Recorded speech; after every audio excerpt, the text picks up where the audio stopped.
ট্রেনে আপনি খাবার পেয়ে যাবেন। এই ট্রেনে 3 বার জায়গা আপনি 8-10 বারও খাওয়ানোর জন্য আসবে তারা, খাবার দেওয়ার জন্য। তো আপনি এখানে পাবেন হলো ভাত পাবেন, সবজি একবারে মিক্স করা থাকে একেবারে। তো আমি মনে করবো যে আপনি বাইরের থেকে খাবার নিয়ে এসে থাকেন সবচেয়ে ভালো, কারণ এখানকার খাবারটা খুবই মানে আমাদের বাঙালিদের জন্য ঠিক আছে, খাবারটা পায় না, চলে না একেবারে। আমি খেতে পারিনি, 2টা ডিম পেয়েছিলাম আর একটা ভাত, 100 টাকা নিয়েছিল এই থালিটা। তো শুধু ডিম দুটোই খেয়েছি আমি, ভাতটা পুরোটাই ফেলে দিতে গেছি, একটু মানে ভালো লাগেনি।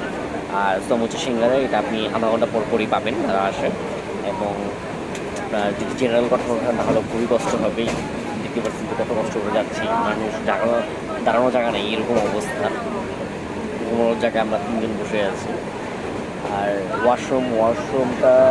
ওয়াশরুম মোটামুটি বলতে গেলেও ভুল হবে, মোটামুটি না একেবারে নিম্নমানের। সেখানে আপনি সাথে নিজে গিয়ে বোতল নিয়ে যেতে হবে, কেননা চ্যানেল কোথায় যেটা সেটাতে আপনার এই ওয়াশরুম ইউজ করার জন্য নিজে গিয়ে কিছু নিয়ে যেতে হবে।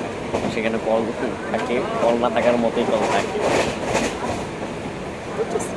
একটু কষ্ট বলে হয়ে যায়। সবাই কি আর বলবো, ঘুমানোর সময় হয়েছে, কিন্তু ঘুমো কীভাবে, বসে আছে, বসে সময় পার করতে হবে। ঘুমানোর মতো জায়গা আমি পাইনি। আমি তো অনেকেই দাঁড়িয়ে আছে, এখনও দাঁড়িয়ে আছে, দেখা যায় কতক্ষণ দাঁড়িয়ে যেতে পারে। আর এমনিতে আপনি ঠিক আছে চাকরা চোখে ঠিক আছে পানি টানি এগুলো পেয়ে যাবেন।